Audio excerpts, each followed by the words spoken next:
Hey guys, Prowl 1701 here. Today we're reviewing part 2 of The Ultimate Foe, which was written by Pip and Jane Baker.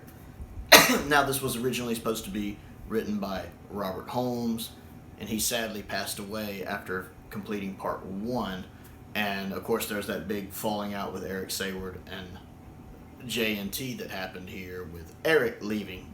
So in a panic, he had to get Pip and Jane Baker to write part 2 without them having any knowledge of what Eric was originally going to write for his version of part 2 and what Bob was originally going to do in his outline that he wrote for part 2. This is another one where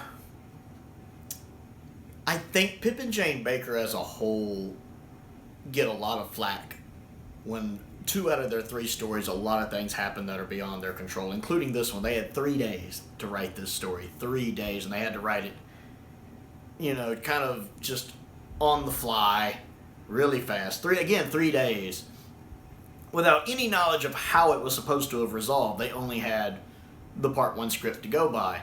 And with all of that in mind, it's pretty good. I like part 1 better. It's Bob Holmes. But part 2 actually is pretty good. Ultimate Foe is one of those stories I never remember it being as good as it is.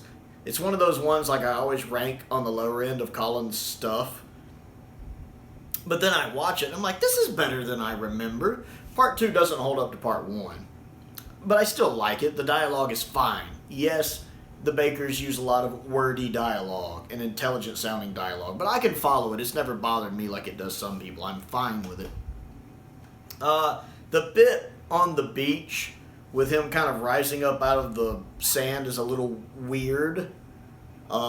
It's neat that the way they filmed it backwards, so when he's rising up, he's completely dry, or the way they filmed it normally, I guess, and play it backwards with him rising up. That's a pretty neat little effect. And then a couple minutes later, they're running from the nerve gas. It's weird that the pit's not dangerous to him because he knows it's an illusion, but the nerve gas is real. That's a little weird to me. The bit when the Valyard, I keep wanting to say the Valley Yard instead of the Valyard, no, is it the Valyard? I forget. When he's just kind of teleporting in and out, taunting the doctor on the beach, I've never liked that part. I like the idea in theory of like him as an illusion popping out, but the way it's executed with that little pop in, pop out, pop in, pop out, pop in, pop out, doesn't work. It's the same kind of effect they use in the Keys of Marinus when they teleport, but the Keys of Marinus, it works because it's the 1960s. So the little blink and they're gone, blink and they're there, and it makes that little whoosh sound. Works for a 60s story. But we're in the mid-80s now, and I expect more. So that little boop, boop, boop, boop, boop, blink in and out doesn't quite work for me, and the sound he makes when he moves doesn't work for me. That's the kind of thing if he had just kind of been, like every time the doctor turned around, he was there and was constantly talking to him from the side. There's a way you could have executed that better that would have worked better for me. I don't really like that part. I like when the Master tries to trap the Valyard and he shoots him with the laser and it just bounces off. I like the fact that the Valyard is more in control of the domain than the Master is. And he starts throwing the little feathers at him and they start exploding.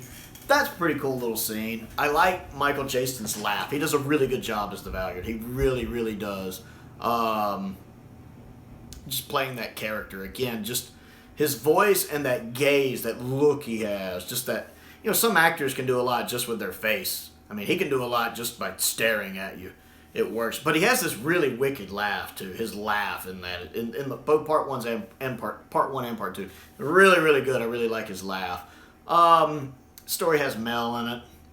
I don't really like Mel as a character. Nothing against Bonnie Langford. I never liked Mel, so that always pulls the story down for me a bit.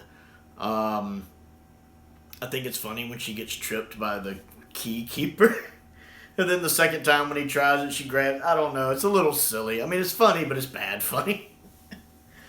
And the way that they defeat the Valyard, right at the end of the Valyard... I don't know which way I'm supposed to be saying that. I can't remember today. The way they beat him at the end, like when the doctor causes the little feedback loop. The doctor has time to get out of there, but he doesn't. He just... I'm like, dude, you should have just got out when the doctor did. You didn't have to shove him out of the way and take 3 seconds to go, there's nothing I can do. And then he doesn't have time to get out. I don't buy that. I don't buy that. That he's just... Whereas the doctor had time to get all the way. I'm not buying that. The effect of the little blue electricity and lightning going everywhere in the courtroom and right there by the doctor and him, that effect doesn't work for me. Maybe for the 80s, but even then, that little blue light, I don't buy that either. I don't know. It looks tacky to me. It looks tacky. Even for classic Doctor Who, it looks tacky. I do like the fact that the Time Lord, that they try to trick the Doctor with the illusion of the courtroom, which I caught on to the very first time I watched this. I remember I realized something wasn't right. And I like the fact that the Doctor knew it was a trick, that he wasn't fooled by it. He was just trying to lure the Valyard out. So yeah, I like part 2. I feel sad that Colin's last line is carrot juice, carrot juice, carrot juice. And then that ending when she tells the gatekeeper, oh, we're going to do this to rebuild, and it turns around and it's the Valyard. And he's just, I don't know, it's an odd ending. Like, on one hand, I like that it sets up, he may be back, like, it's me. But on the other hand, I'm like, this doesn't make any sense. If he looks different, don't they notice he looks different? Also, how did you escape? Also, where's the actual keeper with the key? That ending, while if I don't think about it, I'm like, oh, neat, he's still around. But once I start thinking about it, I'm like, I'm having Rise of Skywalker level questions here. This doesn't make any sense. I'm confused. But ultimately, I like part 2. I don't love it like I do part 1. I don't know if I love part 1. Part 1 is better than part 2. The story as a whole is fine. It's good. It's enjoyable. I like it.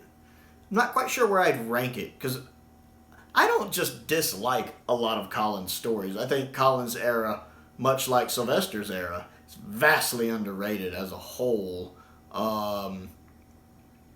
Although season 23 in general, there's no masterpieces in season 23. Most seasons have like that one story that's just phenomenal. This one doesn't have any. It has stories I like. Most of them I like to a degree. Really, the only one I don't like is Mind Warped.